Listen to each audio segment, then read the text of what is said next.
Mesdames et messieurs, chers étudiants, chers stagiaires, aujourd'hui on va traiter un nouveau exercice sur lequel on va se focaliser sur le fret aérien. Dans la séance précédente, on a travaillé ou là on a défini c'est quoi le fret aérien. On a donné un premier exercice d'application sur le fret aérien qui était simple à retenir.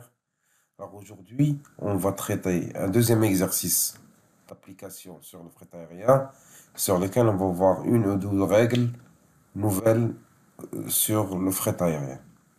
Alors, on va commencer dans l'exercice.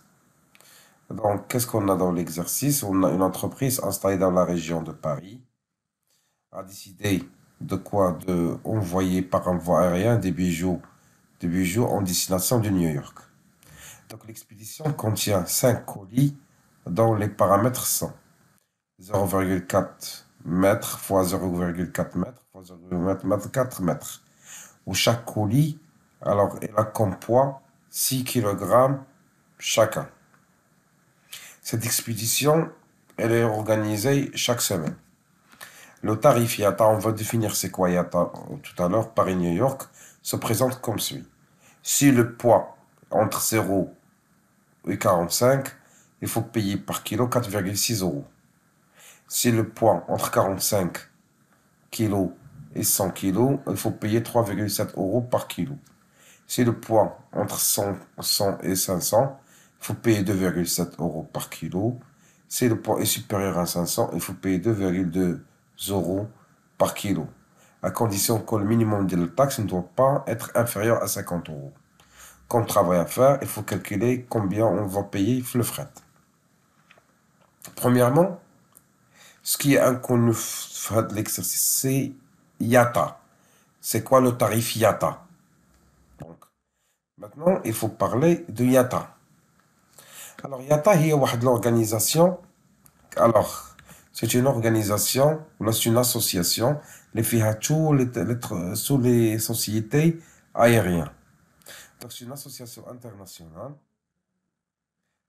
qui gère le secteur du transport aérien. Donc, c'est une organisation mondiale du secteur du transport aérien commercial. Elle est fondée en 1945 afin de quoi? De créer une coordination, une collaboration entre les compagnies aériennes et imposer ce qu'on appelle les règles et les normes à respecter pour faciliter les transactions au niveau international par la voie aérienne. يعني هي واحد l'association ديالها شنو هي باش organiser هذا السيكتور ديال الترونسبور aérien تحط لي لي نورم و لي ريغل تحط لي لي طاريف تحط لي كاع لي شوز اللي كي اسور ان هاد لو ترونسبور aérien يفاسيليتي لي طاش لمن سوا بور لي سوسيتي ولا بور لي باساجي بالنسبه للناس العاديين. دونك لو تاريف ياتا هو واحد التاريف حطاه هي هاد لاسوسياسيون ستاندار تحطو pour chercher à quoi? Pour chercher à faciliter ou à régulariser ou à normaliser les tarifs. باش ما تكونش شي حاجه تقام على لي سوسيتي تقام عليهم plus cher. Soit pour le transport, pour chercher l'intérêt des transporteurs, en même temps, ils cherchent l'intérêt ديال le client. C'est pour ça que le tarif il est imposé par qui? Par l'association.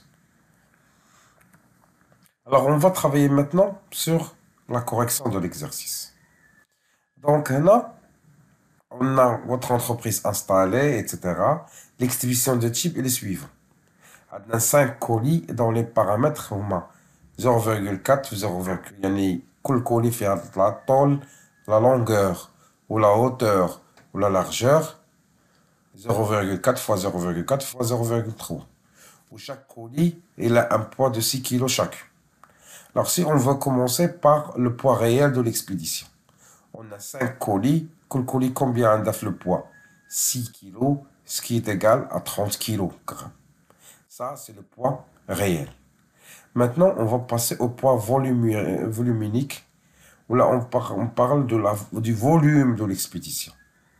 Donc, le volume de l'expédition, c'est 0,4 fois 0,4 fois 0,3. Pour chaque colis, on va multiplier par 5, on a 0,24 mètres cubes. Donc, on a le volume et on a le poids. Ainsi, il y a une règle qui stipule. Alors, pour éviter des écarts trop importants, il faut chercher, et pour chercher l'intérêt du transporteur, donc pour le transport aérien, chaque tonne est estimée pour 6 mètres cubes. Donc, chaque tonne est estimée pour 6 mètres cubes. Pour chaque 1000 kg, on a ce qui est égal à 6 mètres cubes. Mais si, côté tarification. C'est pas comme le transport maritime. Pour chaque 1000 kg, il y a 1 tonne est égal à 1 mètre cube.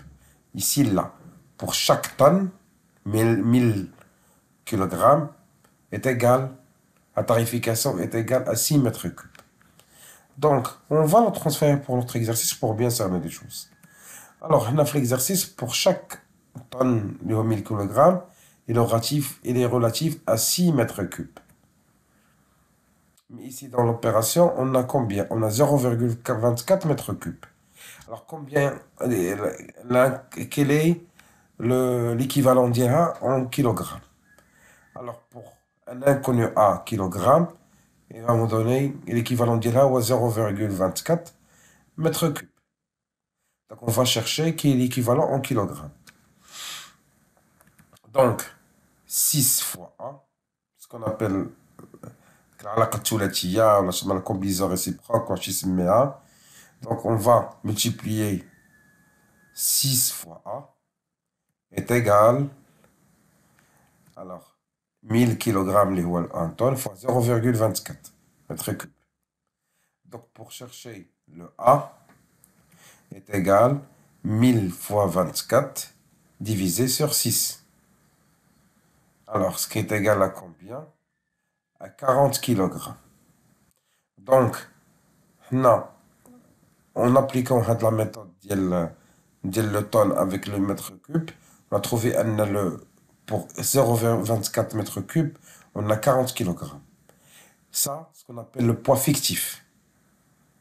Ce qu'on appelle le poids fictif. Alors que le poids réel, c'est 30 kg. Pour moi, en tant que transporteur, pour être bien payé, parce que je un tarif de 40 kg ou la 30 kg. Bien sûr, je vais choisir 40 kg parce que le tarif عليا, le tarif à le client pour être payé plus. Je vais augmenter, je vais prendre le plus grand parce que je cherche à être payé plus. Donc, alors dans ce cas, si on l'applique, donc le poids fictif ou 40 kg est supérieur au poids réel, les 30 kg. Donc le poids taxable ou le poids facturable, on va prendre 40 kg. Parce que en tant que transporteur, c'est à mon intérêt de prendre le poids le plus grand parce que je serai payé sur le kilo. Alors ici, donc dans ce cas, donc ça m'intéresse de prendre 40 kg. Alors on va poursuivre. D'abord, on a le fret aérien, ou 40. Donc on va vérifier les tarifs IATA. Où se situe 40 entre 0 et 45. Inférieur strictement à 45, ça va 45. Il est supérieur ou égal à 0. Donc, entre 40 et 4,6, c'est égal à 184. Normalement, on est les normes. Mais, il y en a une règle qui stipule quoi? Alors, règle qui stipule que je peux utiliser la méthode de payant pour payer moins. باش نخلص قل. نستعمل واحد لا ريغل كاينه في هذا الترونسبور ايريان سميتها لو بايون بور باش نخلص انا en tant que consommateur ولا en tant que client je peux payer moins. Donc اش تقول هاد الريغل on appliquons la règle de payant pour ça تقول la règle de payant pour